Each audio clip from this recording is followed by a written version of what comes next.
பிள்ளைங்க கிட்ட தகராறு பண்ணக்கூடாது, பிள்ளைங்களோட கோவப்படக்கூடாது. பிள்ளைங்கள் உங்களுக்கு எதிராக சம்டைம்ஸ் செய்யும். தூக்கத்தை கெடுத்துக்காமல் இருக்கிறது ரொம்ப ரொம்ப முக்கியம். 12ஆம் இடத்துல இருக்கிற சனியினால் ஒரு சில துன்பங்கள் கடந்த காலத்தில் வந்திருக்கும். இனி அது மாறுமா அப்படின்னா,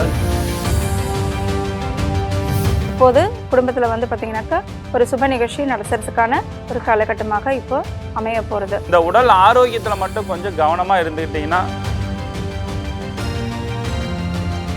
இல்லைன்னா குடும்பத்தில் பிரச்சனை வரும். அதற்கு நாங்கள் பொறுப்பு. விரயத்தில் வந்து சனீஸ்வர பகவான் இருக்கிறதும், அதே போல் 11ஆம் இடத்துல இருக்கக்கூடிய ராகு நிறைய தொந்தரவுகளை கொடுத்திருந்தாலும், இப்போ சொந்தமாக தொழில் செய்து கொண்டிருப்பவர்களுக்கு, வேலை வாய்ப்புகள் இருக்கிறவங்களுக்குலாம்,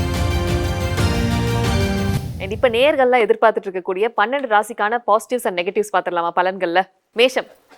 மேஷம் பாசிட்டிவ் பார்த்தீங்கன்னா தொழில் அமைஞ்சிரும். தொழில் இல்லாதவங்களுக்கு ரொம்ப நாளுக்கு அப்புறம் ரொம்ப அற்புதமான அமைப்பு கிடைக்கும், ப்ரமோஷன் கிடைக்கும், இன்க்ரிமெண்ட் கிடைக்கும். அவங்க இருக்கிற இடத்துல அவங்க பொசிஷன் கண்டிப்பாக ஒரு அப்வேர்டாக போகும். அடுத்தது பார்த்திங்கன்னா மேஷராசிக்காரங்களுக்கு கண்டிப்பாக வந்து ஜூன் மாதத்துக்குள்ளே வந்து திருமணம் மற்ற விஷயங்கள்லாம் அவங்க முன்னாடி போகணும். யோசிச்சு செட்டில் ஆகிட்டு தான் பண்ணணும்னு இல்லை, சுபவிரிய பிராப்தம் ஏற்படும். நிறைய நகைகள் வாங்குறது, வீடு கட்டுறது, இன்டீரியர் பண்ணுறது, இன்வெஸ்ட்மெண்ட் பண்ணுறது, பெரிய மனிதர்களை சந்திப்பது எல்லாமே ஏற்படும். நெகட்டிவ்ஸ் பார்த்திங்கன்னா பிள்ளைங்க கிட்ட தகராறு பண்ணக்கூடாது, பிள்ளைங்களோட கோவப்படக்கூடாது. பிள்ளைங்கள் உங்களுக்கு எதிராக சம்டைம்ஸ் செய்யும்.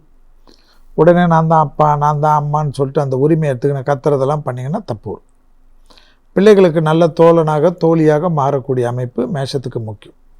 7.5 சனியில் இருக்கிறனால கண்டிப்பாக எக்ஸசைஸ் பண்ணலைன்னா மேஷராசிக்காரங்க தப்பு வரும். நல்ல கடுமையான எக்ஸசைஸ் பண்ணணும், உடற்பயிற்சி செய்யணும். அதே போல் மேஷராசிக்காரங்களுக்கு கொஞ்சம் மூட் ஸ்விங்கெல்லாம் வரும். தூக்கத்தை கெடுத்துக்காமல் இருக்கிறது ரொம்ப ரொம்ப முக்கியம். மேஷராசிக்காரங்க எப்போயுமே வெளியாளுங்களுக்காகவே உழைப்பாங்க. வெளி ஊருக்கு, வெளி மக்களுக்கு, குடும்பத்துக்கு, முதலாளிக்கு, அவங்களுக்கு தான் உழைப்பாங்க. குடும்பத்தை கண்டுக்க மாட்டாங்க. அப்படி இல்லாமல் கொஞ்சம் குடும்பத்துக்காக உழைக்கிறதுக்கு கொஞ்சம் ஸ்ட்ரீம்லைன் பண்ணிக்கணும். குடும்பத்தோடு அதிக நாளுகளை செலவு பண்ணுறது மேஷம் முயற்சி பண்ணாவே இந்த வருஷம் நெகட்டிவ் கம்மியாகும். இல்லைன்னா குடும்பத்தில் பிரச்சனை வரும். அதற்கு நாங்கள் பொறுப்பில்லை. ஓகே, டிஸ்க்ளைமரும் நாங்களே போட்டோம். நாமக்கல் ஐங்கரன் சிவகுமார் சார், நீங்க சொல்லுங்க, மேஷம்ல இருந்து மீனம் வரைக்கும் இந்த வருஷத்துக்கான பாசிட்டிவ்ஸ் அண்ட் நெகட்டிவ்ஸ் என்னென்ன விஷயங்கள் இருக்கு சார்? மேஷம்க்கு எப்படி இருக்கும் பாசிட்டிவ்ஸ் அண்ட் நெகட்டிவ்ஸ்? 2026ஆம் ஆண்டு கிரக நிலைகளை பொறுத்து ராசி பலன்கள் சொல்லப்படுகிறது. அந்த வகையிலே நம்ம நீண்ட கால கிரகங்களான குரு, சனி, ராகு, கேதுக்களை வைத்து தான் ஒவ்வொரு ராசிக்கும் பலன்களை சொல்கிறோம். அந்த வகையில் இந்த இடத்துல மேச ராசியை பற்றி நான் சொல்கிறேன். மேச ராசியை பொறுத்தவரையிலும் குதிரை அப்படிம்பாங்க. அதனுடைய உருவம் குதிரை எந்த அளவுக்கு வேகமாக ஓடுகிறதோ அந்த அளவிற்கு அவர்கள் வாழ்க்கை சிறப்பாக இருக்கும். அதாவது நல்லா ஸ்பீடாக ஒர்க் பண்ணணும் அப்படின்னு சொல்கிறேன். குதிரைக்கு கடிவாளம் போட்டால் தான் கரெக்டாக போகும். அதனால் நீங்கள் உங்களுடைய எண்ணங்களை கட்டுப்படுத்தி செஞ்சீங்கன்னா நிச்சயம் வெற்றி கிடைக்கும். இதுவரையிலும் 12ஆம் இடத்தில் இருக்கக்கூடிய ஏழரை சனி உங்களுக்கு மிகுந்த கஷ்டங்களை கொடுத்திருக்கலாம். நிறைய விரய செலவுகளை இங்கே கொடுத்துருக்கலாம், மருத்துவமனை செலவுகளை கொடுத்துருக்கலாம். ஏதாவது வீடு கட்டியிருந்தீங்கன்னா, ஒருவேளை வீடு கட்டியிருந்தீங்கன்னா பிரச்சனை இல்லாமல் போகும், கல்வி செலவு அதிகமாகும். அந்த வகையில் 12ஆம் இடத்துல இருக்கிற சனியினால் ஒரு சில துன்பங்கள் கடந்த காலத்தில் வந்திருக்கும். இனி அது மாறுமா அப்படின்னா நிச்சயம் மாறும். ஏன்னா இந்த குரு பயிற்சிக்கு அப்புறம் சில மாற்றங்கள், ஏன்னா இந்த குரு பயிற்சி மாறினதுக்கு அப்புறம் சில மாற்றங்கள் உங்களுக்கு நடக்கும். கடனிலிருந்து விடுபடுவீங்க, பிரச்சனைகளிலிருந்து விடுபடுவீங்க. பயப்பட வேண்டாம். மேசராசி அற்புதமான ஒரு ராசி. அதில் இருக்கக்கூடிய அசுவதி, பரணி, கிருத்திகை மூன்றும் அற்புதமான ஒரு நட்சத்திரங்கள். இந்த ராசியிலிருந்து சிறப்பான பலன்கள் உங்களுக்கு கிடைக்கும் அப்படிங்கிறது தான் என்னுடைய கருத்து. அடுத்ததா ஜோதிட கலையரசி நித்யவதி மேம், நீங்க சொல்லுங்க, இந்த வருஷம் எந்தெந்த ராசிக்கு என்னென்ன மாதிரியான பாசிட்டிவ்ஸ் அண்ட் நெகட்டிவ்ஸ் தான் நடக்கும்? அதாவது மேஷம்ல இருந்து மீனம் வரைக்கும் ஒவ்வொன்றா நீங்க சொன்னீங்கன்னா நல்லா இருக்கும். மேஷம் ராசிக்கான பாசிட்டிவ்ஸ் அண்ட் நெகட்டிவ்ஸ் என்னென்ன? மேஷ ராசி இந்த 2026 புத்தாண்டு எப்படி இருக்க போறது அப்படின்ட்டு பார்த்தோம்னா, ராசிக்கு 2ஆம் இடத்துல சந்திரன் வந்து ரோகிணி நட்சத்திரத்தில் தான் இந்த வருடப்பிறப்பை வந்து பிறக்குது.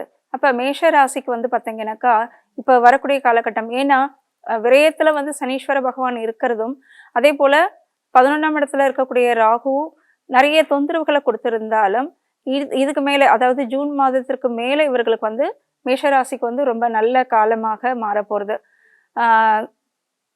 திருமணமாகாதவர்களுக்கு வந்து திருமணமாகக்கூடிய ஒரு காலகட்டம். அதே போல் மகளுக்கோ மகனுக்கோ இப்போது குடும்பத்தில் வந்து பார்த்திங்கனாக்கா ஒரு சுப நிகழ்ச்சி நடத்துறதுக்கான ஒரு காலகட்டமாக இப்போ அமைய போகிறது. அது மட்டும் இல்லை, உத்தியோகத்தில் வேலை பளு அதிகமாக இருக்கும். இப்போ இதுக்கு மேலே வந்து இந்த ஜூன் மாதத்திற்கு மேலே வந்து பார்த்தீங்கன்னாக்கா, ஏன்னா குரு வந்து கடகத்துக்கு போகக்கூடிய காலகட்டம் வந்து மேஷராசிக்கு வந்து ரொம்ப சிறப்பாக இருக்கக்கூடிய அமைப்பை நம்ம பார்க்கலாம். அது மட்டும் இல்லை, இப்போ யாருக்குமே வந்து இவங்க, அதாவது ப்ளஸ்ஸை நான் சொல்லிட்டேன், இப்போ மைனஸ் என்ன அப்படிங்கிறத சொல்கிறேன். யாருக்குமே இவங்க வந்து முன் ஜாமீன் இருக்கக்கூடாது, பத்திரத்தில் கையெழுத்து போடுறது, இதெல்லாமே வந்து கவனமாக இருக்க வேண்டிய ஒரு காலகட்டம்.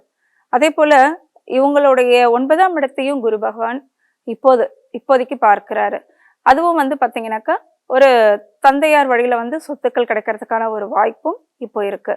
அதே போல் ஜூன் மாதத்துக்கு அப்புறமா குரு வந்து கடகத்துக்கு வரக்கூடிய காலகட்டத்தில் வந்து இவங்களுடைய 10ஆம் இடத்தை, அப்போ வேலைகளில் சில மாற்றங்கள் ஏற்படும். நல்ல இது வரைக்குமே வந்து வேலை இல்லை, ப்ரமோஷன் இல்லை அப்படின்னு நினைக்கிறவங்களுக்கு இதுக்கப்புறமா வந்து அந்த ஜூன் மாதத்திற்கு அப்புறமா அவங்களுக்கு ஒரு நல்ல ஒரு வேலை மாற்றங்கள், உத்தியோக மாற்றங்கள் ஏற்படுறதுக்கான வாய்ப்புகள் இருக்குது. புது தொழிலில் எடுத்து செய்யணும் அப்படின்னாலும் அவங்க வந்து சிறப்பாக அந்த ஜூன் மாதத்திற்கு மேலே இவர்கள் வந்து சிறப்பாக செயல்படுறதுக்கான ஒரு காலகட்டமாக பார்க்கப்படுறது. மொத்தத்தில் வந்து மேஷ ராசிக்கு ரொம்ப நல்லா இருக்கு. அடுத்தபடியா நல்வாழ்க்கை ஜோதிடர் முகுந்தன் முரளி சார், நீங்க சொல்லுங்க, இந்த வருஷம் மேஷம்ல இருந்து மீனம் வரைக்கும் என்னென்ன விஷயங்கள் பாசிட்டிவா நெகட்டிவா நடக்கக்கூடிய வாய்ப்புகள் இருக்கு?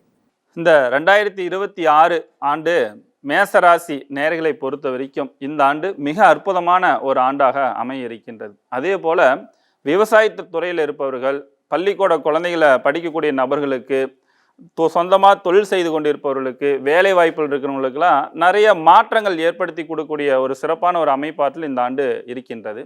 இது மட்டுமல்ல, இதற்கு முன்னாடி உடல் ஆரோக்கியத்தில் சில தொந்தரவு பிரச்சனைலாம் உங்களுக்கு கொடுத்துருக்கும். அந்த தொந்தரவு இருந்தெல்லாம் மீண்டு வெளிவதற்கு எங்கே போனால் அந்த ட்ரீட்மெண்ட் வெற்றி பெறும் அப்படின்ற ஒரு வழிமுறைகள் எல்லாம் உங்களுக்கு ஏற்படுத்தி கொடுக்கும். அதுக்கான வழிமுறைகள், அப்போ அதுமாரி ட்ரீட்மெண்ட்டில் வந்து சில தோல்விகள்லாம் உங்களுக்கு கொடுத்துருக்கும். அந்த தோல்வியிலிருந்தெல்லாம் மீண்டு வெளிவரக்கூடிய ஒரு அற்புதமான ஒரு அமைப்பு கண்டிப்பாக உங்களுக்கு உருவாக்கி கொடுக்கும் அப்படின்றதெல்லாம் இருக்கின்றது. இந்த உடல் ஆரோக்கியத்தில் மட்டும் கொஞ்சம் கவனமாக இருந்துக்கிட்டிங்கன்னா பல வகையில் உங்களுக்கு வளர்ச்சி முன்னேற்றங்கள் உண்டு. குறிப்பாக சொல்லப்போனால் சினிமா துறையில் இருப்பவர்களுக்கு, மேசராசிகர்களுக்கு நிறைய வளர்ச்சிகள் ஏற்படுத்தி கொடுக்கும். அதே நேரத்தில் இந்த ஆண்டு உங்களுக்கு நல்ல மாற்றத்தையும் வளர்ச்சியும் முன்னேற்றத்தை ஏற்படுத்தி கொடுக்க வேண்டும் என்றால் விநாயகர் வழிபாடு, குறிப்பாக சொல்லப்போனால் பிள்ளையார்பட்டி விநாயகர் கோயில் உங்கள் ஜென்ம நட்சத்திரத்தன்று போய் வழிபாடு செஞ்சுட்டு வாங்க. நிறைய மாற்றங்கள் உங்களுக்கு கண்டிப்பாக ஏற்படுத்தி கொடுக்கும்.